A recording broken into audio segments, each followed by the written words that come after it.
왜 그 아버지를 닮지 않았을까? 이런 신앙적인 입장에서 그렇게 말하기도 합니다. 아버지가 믿음이 참 좋은데 자식이 믿음의 생활을 제대로 안 하는 그런 가정이 있고요. 아버지는 형편없는데 아버지는 말하기 곤란할 정도로 그런 힘든 사람인데 그 아들이 예수님을 잘 믿어서 훌륭한 목사, 훌륭한 장로가 되기도 하는 것을 볼 때에 신앙은 혈통이 아니다. 꼭 알아야 됩니다. 그러니까 여러분, 내 자식이라도 내 신앙을 안 닮을 수 있다. 우리가 이게 역대기를 통해서 왕들을 보면서 아하스라는 이런 아주 악한 임금 아래 그 아들 히스기야는 너무나도 선한 임금이고, 이 히스기야의 선한 임금의 아들 므낫세는 아주 못된 인간이 또 탄생하는 것을 볼 때에, 그럴 때 신앙은 혈통이 아니다. 신앙은 혈통이 아니에요. 우리가 성경을 보면은 그런 경우가 참 많아요. 신앙은 절대 혈통이 아닙니다. 그래서 이런 면에서 볼 때에 참 영적인 혈통이 따로 있구나, 이것을 알 수가 있어요. 그래서 가끔은 왜 그 아버지는 그렇게 훌륭한데 자식은 저러냐, 이런 경우도 있는데 우리는 이런 면에서 답을 얻을 수 있어야 합니다. 그 히스기야는 참 유다 왕들 가운데 그의 그 왕으로서의 살아간 삶은 그렇게 많지는 않아요. 25살에 왕이 되어서 29년 동안 했다니까 나이가 54세에 죽었어요. 그래서 그것도 15년 연장 받아가지고 54세에 죽었어요. 참 보면은 그 일반적으로 우리는 성경을 보면은 믿음의 사람들이, 하나님 잘 섬기는 사람이 잘 되고 장수하리라 이런 이제 말씀이 나와 있지만 다 그런 것은 아니더라고요. 또 참 믿음 좋은 사람도 단명하기도 하고 악인도 굉장히 오래 살기도 해요. 또 악인도 아주 오래 사는 사람이 있어요. 이거는 대체적으로 하나님이 말씀하신 것은 우리에게 복에 대한 근본을 말해 주시는 것이지만 실제적으로는 이 세상은 아닌 것 같아요. 하나님의 복은 영적인 복이고 하늘의 복이고 영원한 복을 하나님은 우리에게 말씀하지 육신적인 것을 크게 복으로 생각한 것이 성경을 보면 없습니다. 실제 우리가 전도할 때 예수 믿으면 복 받습니다. 예수 믿으면 자식이 잘 됩니다. 예수 믿으면 부자 됩니다. 예수님 믿으면 좋은 직장 들어갑니다. 예수 믿으면 자녀가 대학도 잘 들어갑니다. 이런 전도는 실제 안 하는 게 좋습니다. 아닐 수도 있거든요. 아닐 수도 있어요. 우리가 그래서 이게요, 답이 뚜렷할 것 같으면 예수 믿으면 공부 못하던 자식이 잘해. 예수 믿으면 깡패 같은 자식이 선한 자식이 돼. 예수 믿으면 직장도 잘 들어가. 예수 믿으면 가난한 사람 부자가 돼. 안 믿을 사람 어디 있겠어? 다 믿지. 다 하나님 앞에 다 나오겠죠. 근데 그렇지를 않아요. 그래서 놀랍게도 그런 가운데서도 어떤 사람은 아니야, 예수 믿어봐야 아무 소용없어. 예수 믿던 어떤 사람 집에 불러도만 예수 믿더니만 그 집에 그 자식 때문에 그 집에 아주 곤란당하더만 에이 믿어봐야 소용이 없어. 이래서 안 믿는 사람이 있는 반면에 또한 이런 거 저런 거 아무 상관없이 예수 믿어야만 잘 되겠구나, 예수 믿으면 복을 받겠구나, 이래서 자기가 믿을 마음이 생겨서 믿으면서 환경이 어떠하든지 상관없이 잘 믿는 사람도 있다 이거죠. 여러분은 어떤 사람이에요? 그것은 자기만 잘 아는 거지. 누가 알 수 있겠어요? 누가 알 수 있겠어요? 사람은 전혀 알 수가 없더라고요. 그 사람 그 정도면은 믿음의 생활이 됐다 싶었는데 어느 날 헷가닥 자빠지는 거 보면은 이거 뭐 아무것도 아니에요. 그래 또 어떤 사람은 위태위태해요. 저 사람은 올겨울에 교회 나오겠나? 1년은 믿겠나? 그런데 안 떨어져. 끝까지 붙들고 있어. 웃기는 얘기가 있잖아요. 어떤 할머니가 한 분이 뭐 신앙을 뭘 알겠나? 교회를 나오긴 나오는데 나오다 말다 나오다 말다. 목사님이 신방 가면 또 나와. 신방 안 가면 안 나와. 이러니까 얼마나 속이 상이지. 그만 어느 날 목사가 할 말 그런 말을 해서는 안 되는데 뭐 입에서 툭 튀어나온 게 아따 예수 믿는 거 개떡같이 믿네. 그럼 믿으려면 그만두시오. 그런 말 하면 돼요? 안 돼요? 안 되잖아.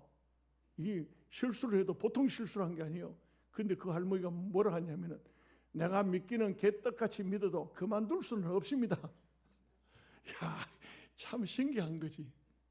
참 신기한 거지. 믿음은요, 정말 믿는다는 게, 여러분 믿는다는 게 참 신기한 거예요. 우리 옆 사람 보고 한번 봅시다. 당신 예수 믿는 게 참 신기하요.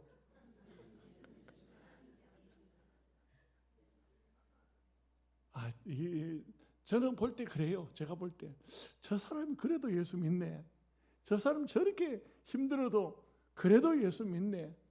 참 이게 하나님의 복이지. 그래서 이제 참 우리가 하나님의 은혜를 받고 구원을 받고 천국 백성이 됐다는 것은 영적인 계통 속에 들어와 있다. 영적인 계통.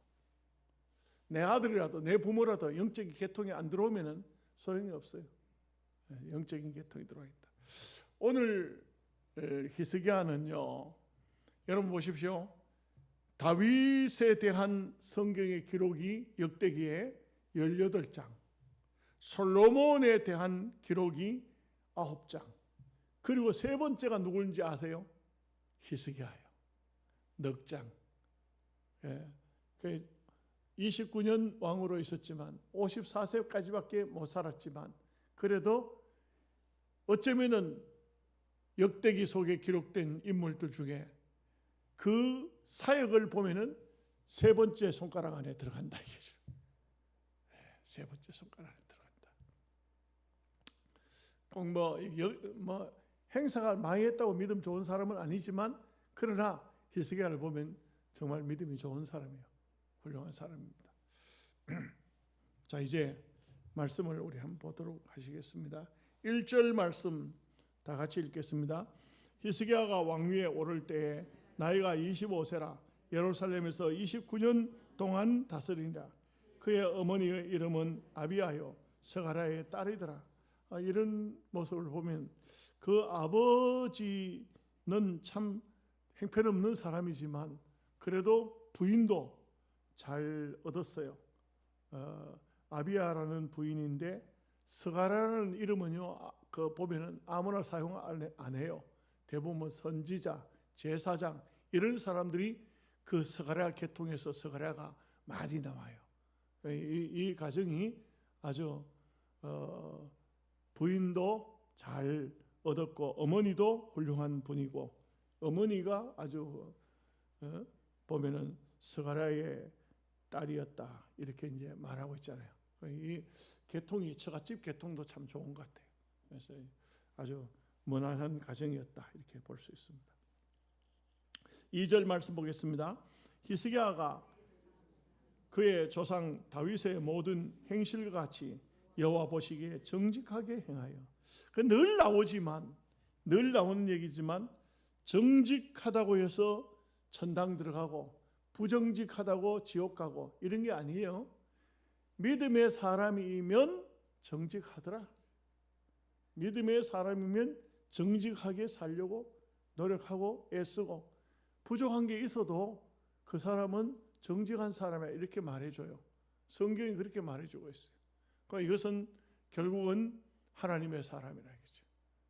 성경에 나오는 그 사람은 정직하더라.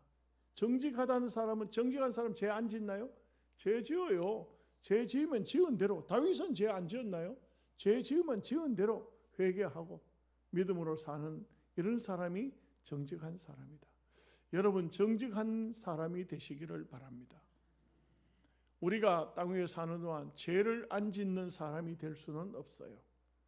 죄도 없고 허물도 없는 사람은 예수님밖에는 없어요. 다 이 땅 위에 인간은 다 허물도 있고 죄도 있고 실수도 하고 뭐 이렇게 합니다. 그런데 그런 대로 감추지 말고 하나님 앞에 다 내놓고 회개하면 정직한 사람이에요. 하나님 앞에, 하나님, 나는 죄 지었습니다. 죄인입니다. 나는 부족한 사람입니다. 이게 하나님 앞에 믿음으로 사는 사람의 표상이 바로 정직으로 역대기에는 그렇게 기록되어 있다 이거죠. 3절 4절을 봅니다. 첫째 해 첫째 달에 여호와의 전 문들을 수리하고 제사장들과 레위 사람들을 동쪽 광장에 모으고, 히스기야가 가장 먼저 왕이 딱 되자 뭘 했냐? 제일 먼저 성전 문을 수리하기 시작했다. 성전에 관심을 가졌다. 얼마나 귀한 거예요. 여러분, 우리가 어떤 좋은 일들이 생겼어, 제일 먼저 생각을 누구를 합니까? 예수 안 믿는 사람은 조상한테 찾아가야지. 산소에 가가지고 아버지, 할아버지 이렇게 찾습니다. 성도라면 반대죠. 그렇지 않죠. 성도라면 하나님 아버지 감사합니다. 조용히 마음을 다잡고, 하나님 이렇게 좋은 일을 주셨습니까? 그 하나님께서 좋은 일을 주셨다 그러면 그냥 입으로만 합니까?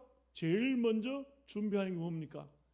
물질이 있는 곳에 마음이 있다. 감사 예물을, 내 행편 따라서 감사 예물을 정하고, 이렇게 해서 하나님 앞에 감사하는 마음을, 그게 바로 신앙이라고 할 수 있겠죠.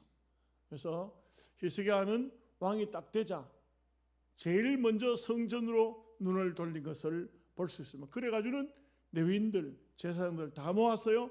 왜 모았을까요? 이제 5절 말씀 보겠습니다. 그들에게 이르되 레위 사람들아, 내 말을 들으라. 이제 너희는 성결하게 하고 또 너희 조상들의 하나님 여호와의 전을 성결하게 하여 그 더러운 것을 성소에서 없애라. 그 제일 먼저 한 게 뭐냐면 너희들 성결하라. 성결하라 이 말은요, 다른 말로 하면 오늘 우리 시대로 말하면 회개하자. 너희들 가장 먼저 하나님 앞에 회개하자. 회개하자는 영적으로 씻는 거예요. 영적으로 씻는 겁니다. 우리가 몸이 더러워졌으면 제일 먼저 할 일이 뭡니까? 목욕이잖아요. 목욕부터 해야 돼요. 방에 들어가 이불 덮어 쓰고 자는 게 아니에요. 목욕부터 하는 겁니다. 씻어야 되는 것입니다. 영적인 씻음이 바로 성결이라 이거죠. 그래서 제사장 레위인들 먼저 너희들을 성결하게 하고, 그 다음에 성전을 성결하게 하자. 전이 너무 더러워졌다. 하나님의 전이 너무 더러워졌다. 그 다음에요, 보니까 성소에서 더러운 것을 없애라. 우상이에요. 이 아하스가 얼마나 못된 악한 임금이었냐면 성전 안에 우상을 갖다 놨다 이거죠. 성전을 더럽혔다 이거죠. 제사장들도 막 제사장들을 명령을 내리는데 목숨을 걸고 신앙의 지조를 지켜야 되는데 그러지를 못했어요. 제사장들이 다 그만 왕이 시키는 대로 했어요. 우상의 정각도 만들고, 뭐 제사장들이 그냥 우상을 따듬고, 이런 짓을, 우상을 부어 만들고 따듬고, 그 나무로 만든 아세라 목상은 따듬어야 되고, 또 바알 우상은 붕어빵 찍어내듯이 은을 녹여서 그렇게 찍어내고, 이런 짓들을 제사장이 했다. 제사장이. 그러니 이걸 먼저 한마디로 말하면 회개하자. 근본적으로 회개부터 시작하자. 여러분, 이게 정말 중요합니다. 회개. 우리의 삶에 어느 날 어느 때부터인가 때가 자꾸 끼어서, 이런 때가 이런저런 때가 내게 많이 묻었어. 한번 결심하고, 뭐 부흥회 때든지 연말이든지 아니면 무슨 어떤 계기가 왔을 때 한번 이 때를 벗겨내야 되겠다. 영적인 때를 벗겨내야 되겠다. 회개하자. 그래서 회개해서 내 몸을 깨끗하게 하고 내 생활을 깨끗하게 하고 하나님과 관계를 깨끗하게 하는 이런 일들을 벌린다 이 말씀이죠. 6절 7절 말씀 같이 보겠습니다. 우리 조상들이 범죄하여 우리 하나님 여호와 보시기에 악을 행하여 하나님을 버리고 얼굴을 돌려 여호와의 성소를 등지고 또 낭실 문을 닫으며 등불을 끄고 성소에서 분향하지 아니하며 이스라엘의 하나님께 번제를 드리지 아니하므로. 그 예를 보면 참 기가 막힌 게 하나님을 향해서 얼굴을 돌려 성소를 등졌다. 예, 성전을 제사장들이 하나님의 사람들이 성전을 향해서 고개를 들 수가 없었다. 그 사람들이 다 마음에 제사장으로서 레위 사람으로서 성전 중심으로 성전을 쳐다보고 살아야 되는데 양심이 있으니까 성전을 등지고 고개를 성전을 향해서 돌리지 못하고 그렇게 살았는데, 심지어는 낭실이라는 것은 교회로 말하면 현관 문을 닫아버리고 교회 안에는 등불을 끄지 마라 그랬어요. 항상 기름을 갖다 부으라 그랬어요. 그래서 7 촛대가 있는데 거기는 항상 불이 있어요. 불이 있는데 거기는 감람유를, 최고의 감람유를 부어서 항상 등불이, 성소 안에는 등불이 있도록 했다 이거죠. 그런데 그 등불을 꺼버렸다 이게요. 꺼버렸다. 그리고 분향하지 아니하고 하나님께 번제하지 아니했다. 보면은 영적인 의미로 보면 성령의 역사, 등불은 성령의 역사를 말해요. 성령의 역사가 끝났다. 분향하지 않는다는 것은 성도가 기도하지 않는다. 번제하지 않는다는 것은 성도가 헌신하지 않는다. 이래 되면 이스라엘 끝이 난 거죠. 끝이 난, 이거는 이제는 아하스 시대는 완전히 하나님과 관계가 끝나버린 그런 때가 된 거예요. 지금도 보면 공산주의 세계나 이슬람 세계나 이런 곳에는 보면 지금도 그러잖아요. 복음을 전한다든지 기도한다든지 예수 믿는 사람 나오면 그건 처단하잖아요. 죽이잖아요. 죽입니다. 그럴 정도로, 그래서 하나님과 가까이 못하게 하고, 중국 같은 경우에도 한참 좀 복음이 전파되어지고 막 이렇게 좀 복음의 문이 열려가지고 선교사들이 들어가고 이래 하더니만 갑자기 시진핑이가 교회 안에 십자가는 밖에 있는 십자가를 닫아내라. 그러니까 막 십자가 보이는데 막 통보도 안 해요. 그냥 포크레인 끌고 와가지고 막 십자가를 팍 찍어가지고 그냥 끄잡아내요.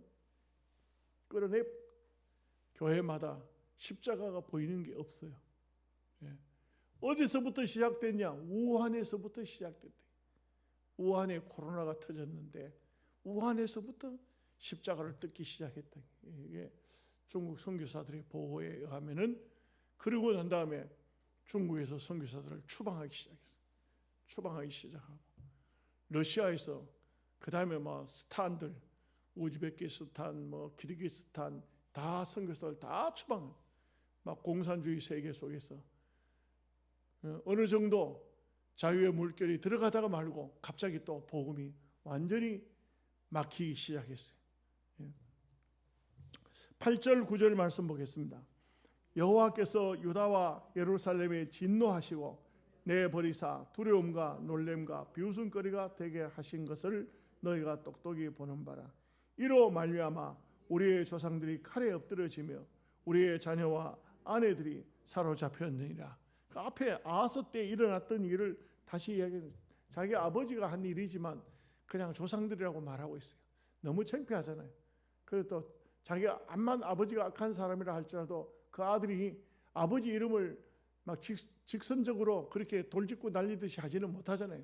그러니까 그냥 우리 조상들이라 했는데, 조상들이 다 그랬나요? 이런 아하스 같은 그런 못된 임금이 이렇게 했지.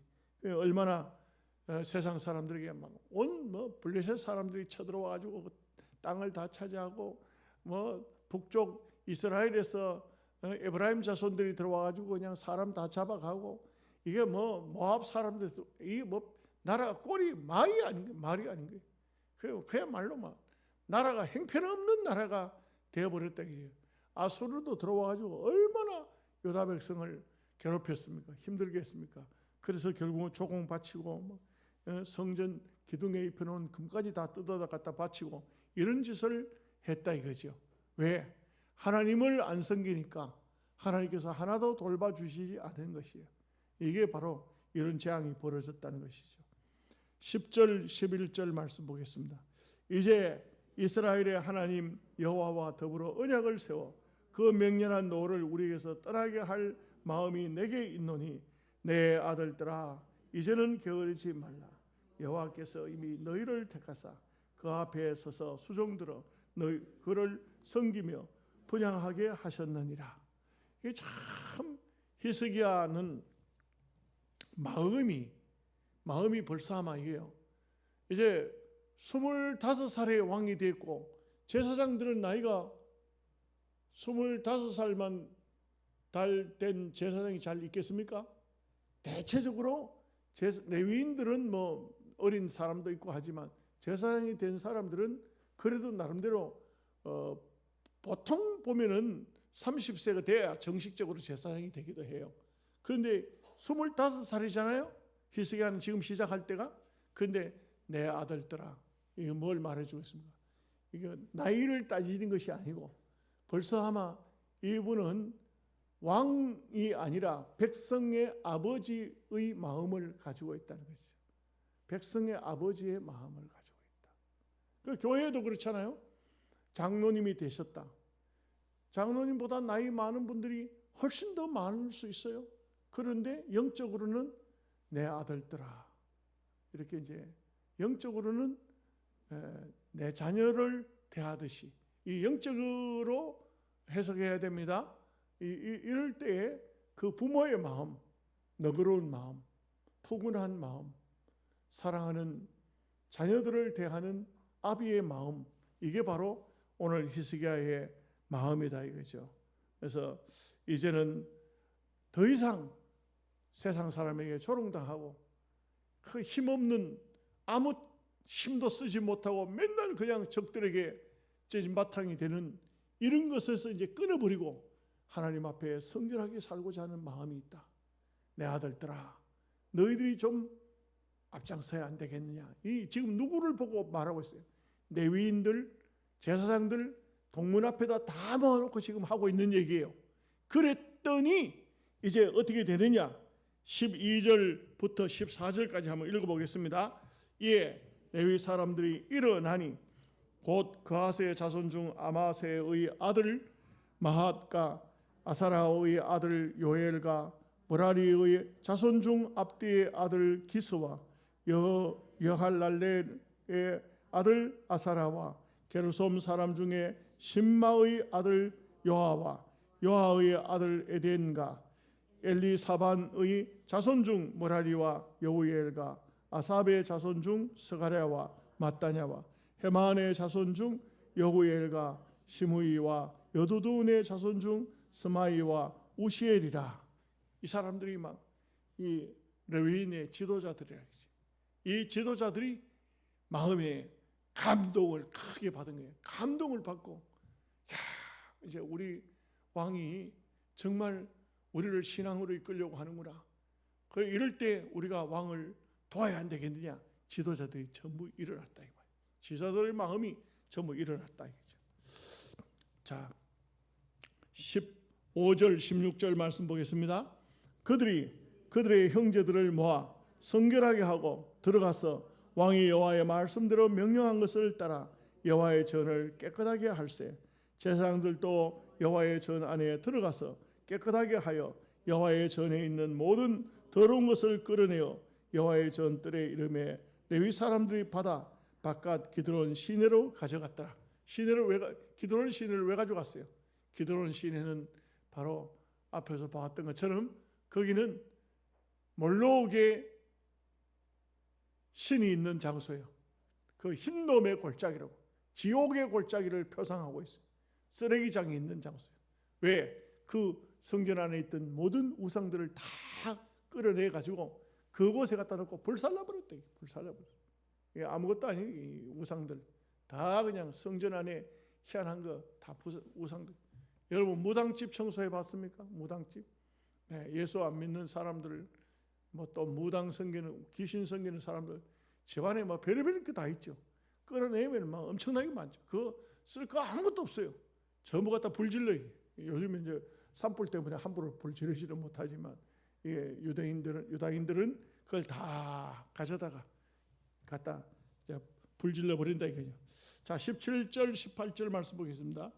첫째 달 초하루에 성결하게 하기를 시작하여 그달 초파일에 여호와의 낭실에 이르고 또 8일 동안 여호와의 전을 성결하게 하여 첫째 달 16일에 이르러 마치고 안으로 들어가서 히스기야 왕을 보고 이르되 우리가 여호와의 온 전과 번제단과 그 모든 그릇들과 떡을 진설하는 상과 그 모든 그릇을 깨끗하게 하였고 19절까지 봅니다. 또 아하스 왕이 왕위에 있어 범죄할 때에 버린 모든 그릇들도 우리가 정돈하고 성결하게 하여 여호와의 제단 앞에 두었나이다 하니라. 그 왕이 명령을 하는데 그 명령을 전부 레위인 지도자들, 제사장 중에서 참 지도자들 이런 사람들이 전부 또 받들어서 가장 먼저 성전을 깨끗하게 청결하게 하고 백성들도 마음이 얼마나 기쁘겠어요. 레위인들이 첫째로 백성들보다 레위인들이 얼마나 마음이 기쁘겠어요. 자기들을 깨끗하게 하고 성전도 깨끗하게 하고 성전에 더러운 것들은 전부 다 기드론 시내에 가져가서 다 불살라 버리고 그리고 왕한테 와서 왕이 명령하신 대로 우리가 다 했습니다. 여러분 이것이 바로 진정한 회개죠. 히스기야는 이렇게 자기가 왕으로서 제일 먼저 뭐 왕궁을 살피고 뭐 이렇게 한 것이 아니라 하나님의 성전을 살피고 정말 영적으로 신앙을 회복시키는 성전 청결을 했다. 깨끗하게 했다. 이런 모습은 오늘 또 우리가 믿음의 삶을 살다가 뭔가 좀 잘못됐다 싶으면 하나님 앞에 뭐 기도원을 가든지 아니면 본교에서 시작하든지 가정적으로 온 가족이 시작하든지 다 회개하고 깨끗하게 이제부터는 정말 어떤 것도 우리의 삶의 주인이 될 수가 없고 오직 하나님으로 살겠다 하는 마음으로 정결하고 깨끗하게 해서 청결하게 해서 그 삶을 살면 그 삶이 얼마나 복되겠어요. 얼마나 아름답겠어요. 이런 성도님 되시기를 주님의 이름으로 축복합니다. 하나님 우리 아버지 은혜와 사랑을 생각할 때에 감사합니다. 히스기야 왕이 성전 청결을 하게 된 것을 우리가 말씀을 통해서 배웠습니다. 보았습니다. 참으로 귀하게 아름답게 출발하고 있는 이런 모습은 우리가 믿음의 삶에 있어서 꼭 본받아야 될 것이다. 살다가 보면 나도 모르게 더러운 곳에 이권에 의해서 육신적인 정욕을 따라가다가 이런 잘못된 방향에 서 있을 수 있습니다. 우리가 잘 우리 자신을 돌아보고 깨끗하게 청결하게 하여 하나님 백성으로 살아가는데 부정함이 없도록 역사해 주옵소서. 예수님의 이름으로 기도하옵나이다. 아멘.